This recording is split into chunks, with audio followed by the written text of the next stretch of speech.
서울 외곽, 낡은 간판이 삐걱거리는 고물상 앞에서 박기진이 무거운 철판을 들어 올리고 있었습니다. 72살의 나이에도 여전히 단단한 어깨와 굵은 손목하지만 그의 눈빛에는 깊은 상처가 서려 있었죠. 젊은 시절 최전방에서 국가를 위해 복무했던 그였지만 군대에서의 기억은 영광이 아닌 악몽으로 남아 있었습니다. 상관들의 가혹행위와 폭언은 일상이었고 동료들의 조롱과 멸시 속에서 그의 정신은 조금씩 무너져 갔습니다. 이 새끼가 또 실수했네. 머리가 돌았나? 매일같이 쏟아지는 욕설과 주먹질 속에서 기진의 마음은 점점 굳어져 갔죠.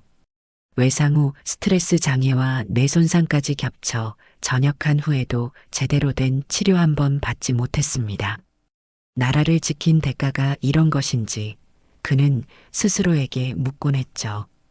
가족을 돌볼 여유조차 없어 어린 아들을 고아원에 보내야 했던 그날의 기억은 여전히 가슴을 찢어 놓았습니다. 아빠 언제 데리러 와요? 아들의 마지막 말이 귓가에 맴돌았죠. 당시 8살이었던 아들의 작은 손을 놓아야 했던 순간 기진은 자신이 아버지로서 완전히 실패했다고 생각했습니다. 그렇게 혼자가 된 기진은 이곳 고물상에서 하루하루를 버텨내고 있었습니다. 작업복은 기름때로 얼룩져 있었고 손은 거칠어져 있었지만 그는 묵묵히 일했죠. 지나가는 사람들의 시선은 차갑기만 했습니다. 고물상 노인, 그저 그런 존재로만 여겨졌죠. 아무도 그가 어떤 삶을 살아왔는지, 어떤 아픔을 품고 있는지 관심을 갖지 않았습니다. 새벽부터 밤늦게까지 쇳덩이들을 분류하고 정리하는 일은 고되었지만 적어도 생각할 틈은 주지 않았습니다. 철판 하나하나를 옮길 때마다 근육이 아팠지만 마음의 아픔보다는 견딜만 했죠. 오늘도 어김없이 철판을 정리하며 기진은 생각했습니다. 이렇게 하루하루 버티는 것이 과연 살아가는 것일까? 그때 멀리서 경쾌한 발걸음 소리가 들려왔습니다. 안녕하세요. 맑고 높은 목소리가 고물상에 울려 퍼졌습니다. 기진은 고개를 들어 소리가 난 방향을 바라보았죠. 8살 정도로 보이는 남자아이가 환하게 웃으며 손을 흔들고 있었습니다. 지환이었죠. 고물상 앞 아파트에 사는 초등학생이었습니다. 처음엔 기진도 어리둥절했습니다. 지금까지 수많은 사람들이 지나갔지만 고물상 노인에게 인사를 건네는 사람은 없었거든요. 대부분은 냄새난다는 듯 코를 막고 지나가거나 아예 쳐다보지도 않았습니다. 하지만 지환은 달랐죠. 매일 학교를 가거나 올 때마다 밝은 목소리로 인사를 했습니다. 오늘도 더우시죠? 할아버지 힘드시겠어요? 지환은 작은 손에 과자 봉지를 들고 있었습니다. 이거 드세요. 엄마가 간식 많이 사주셔서 나눠 먹으라고 했어요. 기진은 당황스러웠습니다. 이런 일은 처음이었거든요. 누군가 자신에게 관심을 보이고 심지어 음식까지 가져다 주다니. 왜 그러니? 기진의 목소리는 쉬어 있었습니다. 오랫동안 제대로 된 대화를 나누지 않아서였죠. 지환은 고개를 갸웃거리며 대답했습니다. 그냥요. 할아버지가 매일 열심히 일하시는 걸 봤거든요. 그래서 응원하고 싶었어요. 처음엔 무표정으로 받기만 했던 기진이었지만 날이 갈수록 지환을 기다리게 되었습니다. 아이가 나타나는 시간이 되면 자연스럽게 고물상 앞쪽에서 일하게 되었고 지환의 밝은 인사소리가 들리면 작은 미소를 짓기 시작했죠. 몇십 년 만에 느끼는 따뜻함이었습니다. 할아버지는 가족이 없으세요? 어느 날 지환이 물었습니다. 기진의 표정이 어두워졌죠. 옛날엔 있었는데. 그럼 지금은 혼자세요? 외롭지 않으세요? 지환의 순수한 질문에 기진은 답하지 못했습니다. 외롭다는 말조차 사치처럼 느껴졌거든요. 몇 달이 흘렀습니다. 지환과의 짧은 대화들이 쌓여가면서 기진의 마음에도 변화가 일어나고 있었죠. 아이의 순수한 관심과 따뜻한 말 한마디가 얼어붙었던 마음을 조금씩 녹여주고 있었습니다.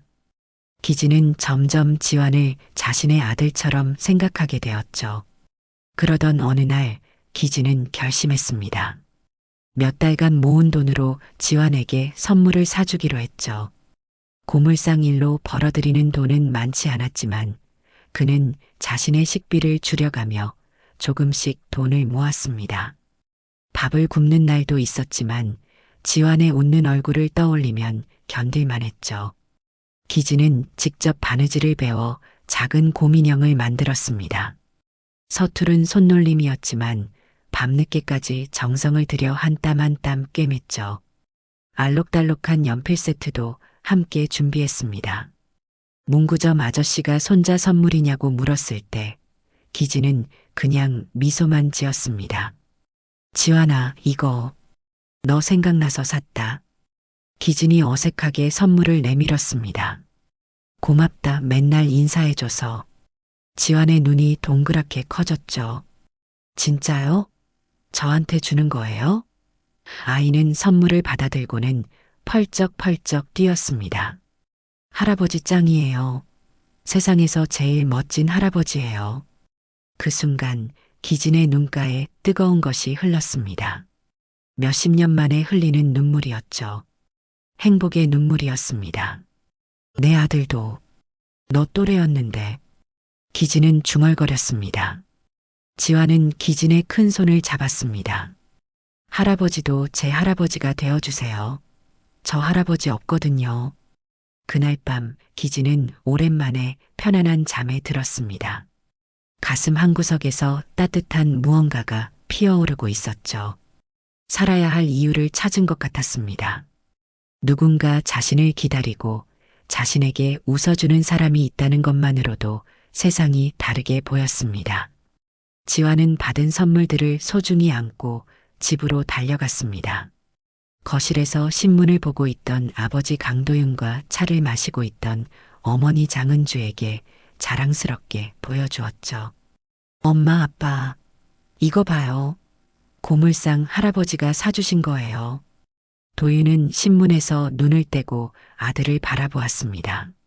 43살의 그는 대기업 회장으로서 바쁜 일상을 보내고 있었지만 아들의 일에는 항상 관심을 기울였죠. 고물상 할아버지? 도윤이 물었습니다. 어떤 분이신데? 매일 아침마다 인사해 주시는 할아버지예요. 정말 착하셔서 저보다 아빠를 더 좋아할 것 같아요. 지환이 환하게 웃으며 대답했습니다. 은주가 인형을 자세히 살펴보았죠. 이거 직접 만드신 것 같은데? 바느질 솜씨는 서툴렀지만 정성이 가득 담겨 있었습니다. 도윤과 은주는 서로를 바라보며 말을 잃었습니다. 고물상에서 일하는 노인이 어린아이를 위해 직접 인형을 만들어 선물했다는 것이 믿기지 않았죠. 연필도 예뻐요. 할아버지가 제가 그림 그리는 걸 좋아한다고 해서 사주셨대요. 지환이 연필을 하나하나 꺼내며 보여주었습니다. 은주는 사회복지재단을 운영하면서 많은 어려운 사람들을 만나왔습니다. 하지만 이런 순수한 마음을 가진 분을 만나는 일은 흔치 않았죠. 지환아, 그 할아버지가 어떤 분인지 엄마가 한번 만나봐도 될까? 은주가 조심스럽게 물었습니다. 정말요? 할아버지 진짜 좋은 분이에요. 외로워하시는 것 같기도 하고요. 지환이 손뼉을 치며 좋아했습니다. 도윤은 생각에 잠겼습니다. 자신도 모르게 아들에게서 배우는 것이 있었죠. 순수한 마음으로 다른 사람을 대하는 법을 말입니다. 그날 밤 도윤과 은주는 오랫동안 이야기를 나누었습니다. 저분이 어떤 삶을 살아왔는지는 모르지만 우리 아이에게 준 건 진짜 마음이야. 은주가 말했습니다. 그런 분이 왜 고물상에서 힘든 일을 하고 계실까? 도윤도 궁금해했죠. 두 사람은 내일 고물상을 찾아가기로 결정했습니다. 다음 날 아침 기진은 평소처럼 고물상 앞에서 철판을 정리하고 있었습니다. 지환이 학교 가는 시간이 다가오면서 자연스럽게 입구 쪽을 바라보고 있었죠. 그때 검은색 승용차 한 대가 고물상 앞에 멈춰 섰습니다. 기진은 의아해했죠. 이런 고급차가 고물상에 올 일은 없었거든요. 차에서 정장을 입은 남자와 단정한 옷차림의 여자가 내렸습니다. 그리고는 지환이 뒤따라 나왔죠. 할아버지, 저희 부모님이에요. 지환이 달려와서 기진의 손을 잡았습니다.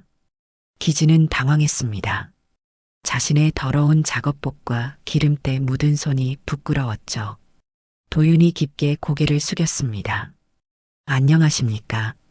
지환이 아버지 강도윤입니다. 기진은 어쩔 줄 몰라 했습니다. 이런 정중한 인사를 받아본 지가 언제였는지 기억나지 않았거든요. 아, 아닙니다. 제가 기진이 말을 더듬었죠. 은주가 나섰습니다. 지환이가 할아버지 이야기를 정말 많이 해요. 선물도 받았다고 하고요. 기진은 고개를 숙였습니다. 별거 아닙니다. 그냥 애가 워낙 착해서. 아닙니다. 요즘 같은 세상에 이런 마음을 가지신 분을 만나기 어려워요. 도윤이 진심으로 말했습니다. 도윤은 서류 가방을 열었습니다. 혹시 박기진 씨 되십니까? 기진이 놀란 표정으로 고개를 끄덕였죠. 어떻게 제 이름을? 저는 이 고물상을 인수하고 싶습니다. 도윤의 말에 기진은 더욱 당황했습니다. 왜? 고물상을 왜요? 이런 곳이 뭐가 좋다고? 은주가 설명했습니다. 할아버지 같은 분은 더 이상 이런 힘든 일을 하시면 안 돼요. 우리가 도와드리고 싶어요.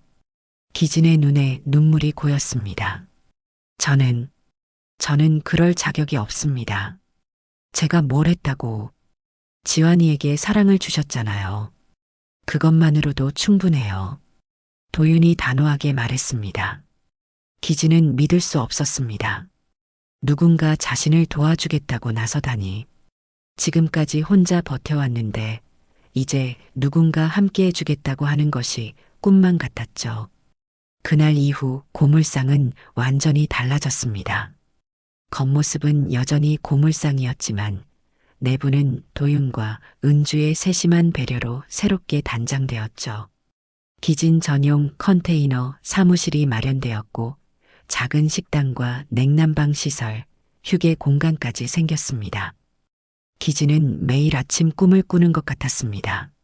무엇보다 기진이 행복해한 것은 지환과 더 많은 시간을 보낼 수 있게 된 것이었습니다. 매일 오후가 되면 지환이 학교에서 돌아와 고물상에 들렸죠. 기진은 직접 끓인 국과 반찬을 지환에게 떠주었습니다. 할아버지가 끓인 미역국이 세상에서 제일 맛있어요.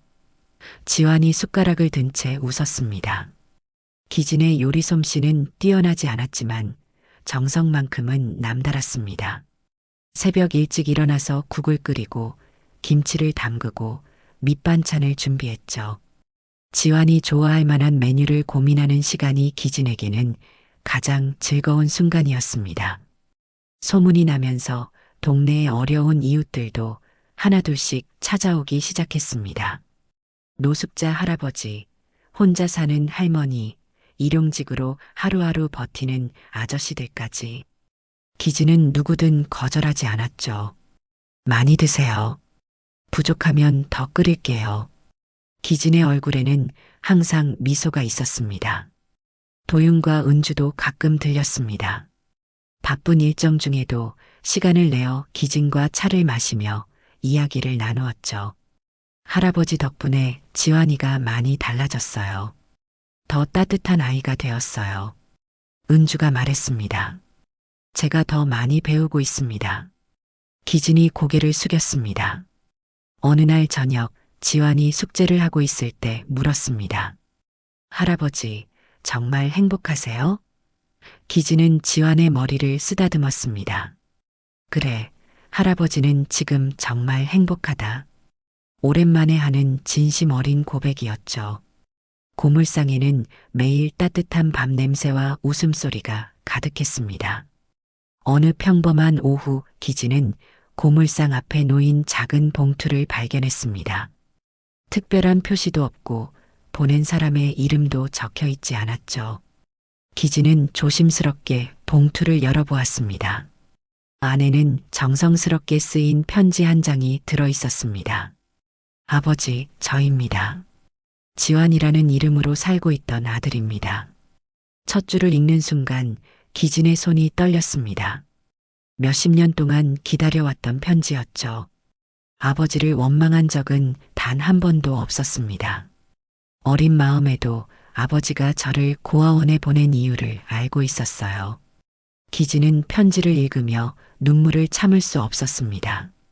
아버지가 나라를 위해 싸우시다가 다치셨다는 것도, 그래서 저를 돌볼 수 없으셨다는 것도 모두 이해했습니다. 아버지는 저에게 최선을 다해 주셨어요. 편지 속 아들의 목소리가 따뜻했습니다.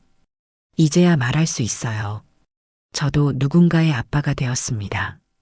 제 아이에게는 아버지가 해주지 못했던 모든 것을 해주고 싶어요. 하지만 아버지를 닮고 싶기도 해요. 아버지의 강인함과 희생 정신을 말입니다. 기진은 편지를 가슴에 품었습니다. 아버지 사랑합니다. 그리고 자랑스럽습니다. 혹시 시간이 되시면 손자 얼굴도 보여드리고 싶어요. 아버지를 많이 닮았다고 다들 그래요. 편지의 마지막 부분에는 전화번호와 주소가 적혀 있었습니다. 기진은 말없이 편지를 품에 안고 고물상 뒤편으로 걸어갔습니다. 그곳에서 하염없이 울었죠. 기쁨의 눈물이었습니다. 자신이 실패한 아버지라고 생각했는데 아들은 자신을 이해하고 사랑해주고 있었던 것입니다. 지환이 그를 따라 나왔습니다. 할아버지, 우세요? 기진은 지환을 끌어안았습니다. 아니다. 기분이 너무 좋아서 그런 거야. 지환도 기진을 꼭 안아주었습니다. 두 사람의 포옹 속에는 세상 모든 사랑이 담겨 있었죠. 기진은 지환에게 대답했습니다. 아니다. 기분이 따뜻해서 땀나는 거다. 그리고는 말없이 철판을 다시 들어 올렸습니다. 기진은 여전히 일을 했습니다. 하지만 이제는 혼자가 아니었죠.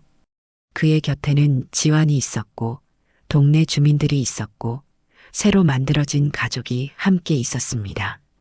며칠 후 기진은 용기를 내어 아들에게 전화를 걸었습니다. 여보세요. 떨리는 목소리였지만 아들은 금방 알아챘죠. 아빠. 통화는 길지 않았지만 몇십 년간 쌓인 그리움이 전해졌습니다. 다음 주에 손자와 함께 고물상을 찾아오겠다고 했습니다. 고물상은 이제 단순한 작업장이 아니었습니다. 동네 사람들의 사랑방이 되었고 따뜻함이 넘치는 공간이 되었죠. 기진은 매일 아침 일찍 일어나서 국을 끓였고 찾아오는 사람들을 맞이했습니다. 지환은 여전히 매일 들러서 숙제를 하고 밥을 먹고 갔습니다. 도윤과 은주는 기진을 진짜 가족처럼 대했습니다. 명절에는 함께 차례를 지내고 지환의 생일에는 함께 축하해 주었죠. 기진에게는 생전 처음 경험하는 행복이었습니다. 할아버지, 저 클 때까지 계속 여기 계실 거죠? 지환이 물어보면 기진은 항상 같은 대답을 했습니다. 그럼 할아버지가 어디 가겠니? 어느 날 저녁 기진은 고물상 앞에 앉아 하늘을 바라보았습니다. 별들이 반짝이고 있었죠. 예전 같으면 외로웠을 이 시간이 이제는 평온했습니다. 누군가 자신을 기다리고 있고 사랑해주고 있다는 것을 알기 때문이었습니다. 사람은 정말 잊지 않습니다. 누가 자신에게 따뜻한 한마디를 건넸는지, 누가 자신을 사람답게 대해주었는지를 말입니다. 그 한마디가 인생을 살게 하고 그 작은 손길이 기적을 불러오는 것이죠. 기진의 삶도 그렇게 기적이 되었습니다. 한 아이의 순수한 인사로 시작된 기적이었습니다.